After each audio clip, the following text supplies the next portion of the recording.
So thank you so much for the introduction. It brings me so much joy to be in community with you all and engage in this day of learning and connection together. I'm excited to guide us through an exploration of conscious ambassadorship in community-led grant making, sharing practical applications and insights of the practice. My name is Jenna Beltrano. My pronouns are she, her, and for visual accessibility, I will also always describe myself.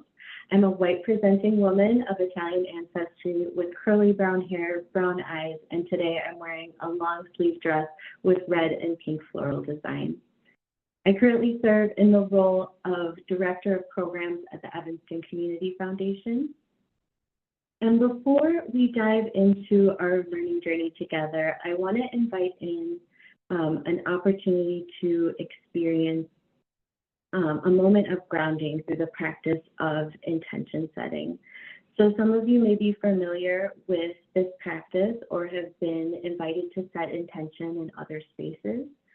And an intention can really be a word, a feeling, an experience that you wish to cultivate or more closely bring into your sphere of awareness for a period of time. So this grounding exercise is by invitation, not demand. So please feel free to engage or opt out as you feel called. And if it resonates with you, I'll invite you now to set an intention for the next bit of time that we have together here. And if an intention is not coming to mind, you're welcome to choose from the options I have here on the screen. And once you have your intention, you're welcome to write it down in your notes or keep it with you within your sphere of awareness in whatever way is most accessible to you right now. Let us collectively hold and infuse our intentions together as we move through our conversation today.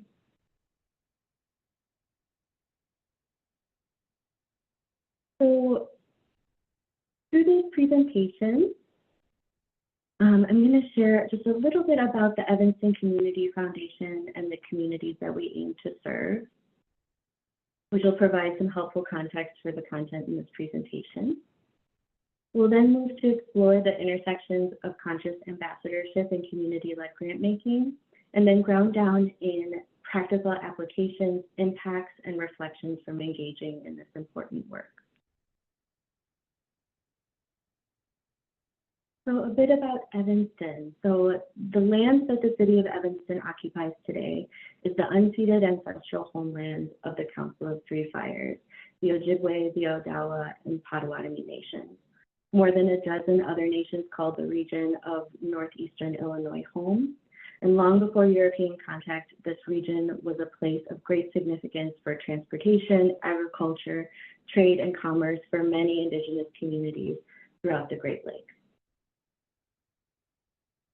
So Evanston is a community located right along the shores of Lake Michigan, just north of the city of Chicago. And to me, Evanston is not only the place where I engage in my work, but has been my home and my community for over 10 years. Evanston has a population of approximately 78,000 people. And I've included here on the screen from a resource called Prosperity Now Scorecard, which provides demographic data for different geographic areas across the U.S. And share a little bit more about the folks that are living within the Evanston community and the identities that they hold.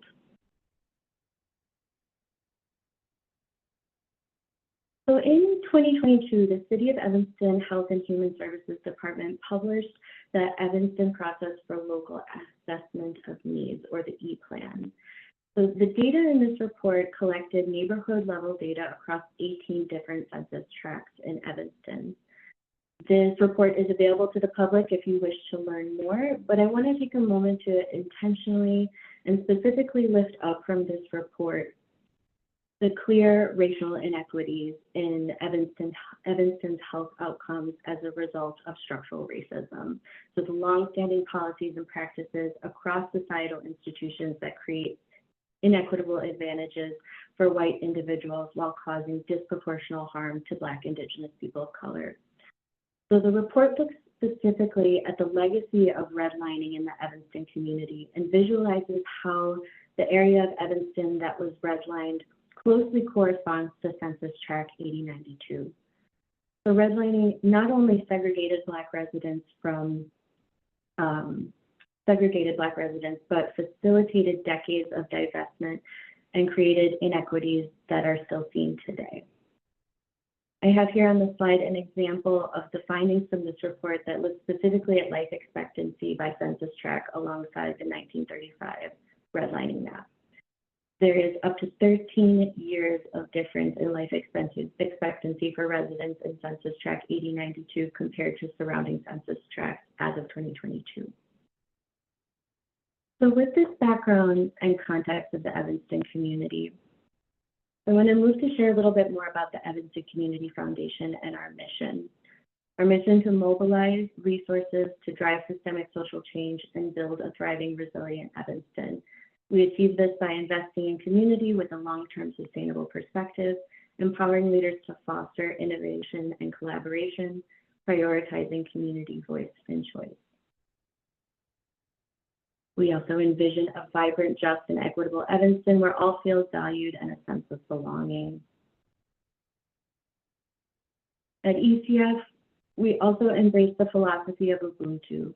Ubuntu is an Nguni Bantu term from Southern Africa, sometimes translated as I am because we or you are. This means that Evanston is not a just, vibrant, inclusive, healthy community unless everyone in Evanston has the true opportunity to thrive. And while I am honored to have the platform to speak about our work at the Evanston Community Foundation, I do want to acknowledge that I do not do this work in isolation. I always want to give acknowledgement to my colleagues, the staff and board of ECF comprised of justice-minded leaders who uphold our collective values and move our mission forward in compassionate and with compassion and integrity. I want to lift up a part of our mission that I think is particularly relevant and important to the work that we're talking about today, and a powerful reflection of the kind of work that we do at the Evanston Community Foundation. So centering community voice and choice. So ECF is a place-based community foundation, and we know that proximity matters. It is critical to our work that we are tuned into the ever-evolving needs of our community, that we're not only actively listening, but responding through the mobilization of resources. We strive to create the conditions and hold intentional space for the voices of community members who have been historically excluded from the process of grant making to not only be present at decision-making tables, but supported to meaningfully participate. We are also informed by community voice through equitable data and evaluation practices, incorporating community surveys and trusted reports and studies to guide our strategies.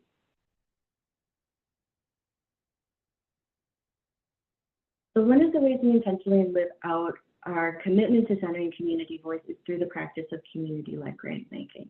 So by involving community members directly in grant decision-making process, we elevate their voices and choices, making the process not only more transparent, but also accountable and effective. We are actively building a foundation of trust and partnership that has transformed our grant making.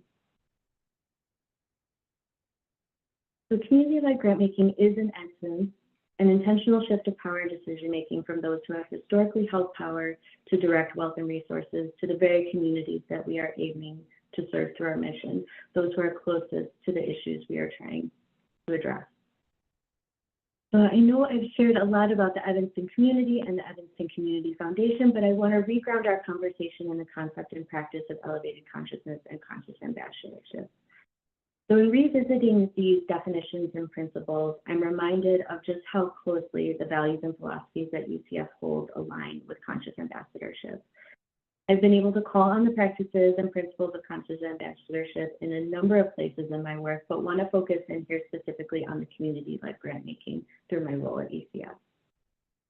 My work in the role of Director of Programs is heavily focused on grant making.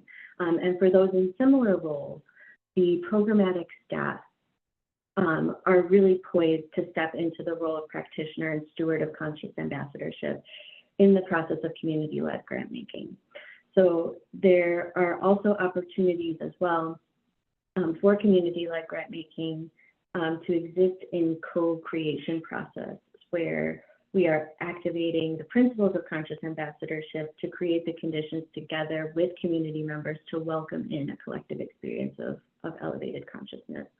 So I've included here just a very brief graphic, high-level steps of community-led grant-making process that I might reference over the next few slides. But essentially, the process begins with a request for a proposal. So in these community-led grant-making cycles, we do not have an invitation process and create as much opportunity as possible for eligible applicants to access the opportunity without the additional barrier of securing an invitation. As applicants are submitting their proposals, the Community-Led Grant-Making Committee is invited to go through an orientation process prior to completing their reviews, and then convene for discussion meetings, which culminate in the direction of funds to different organizations and groups focused on advancing racial equity within the Evanston community.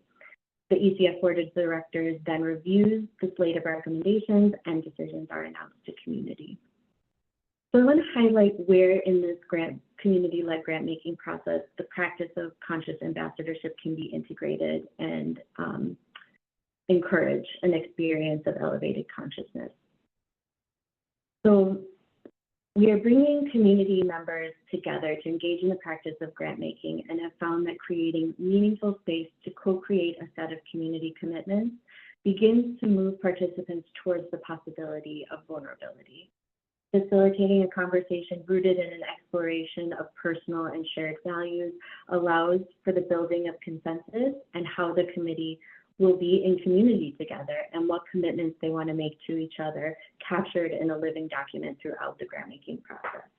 And these conversations can begin at orientation and revisited throughout the cycle.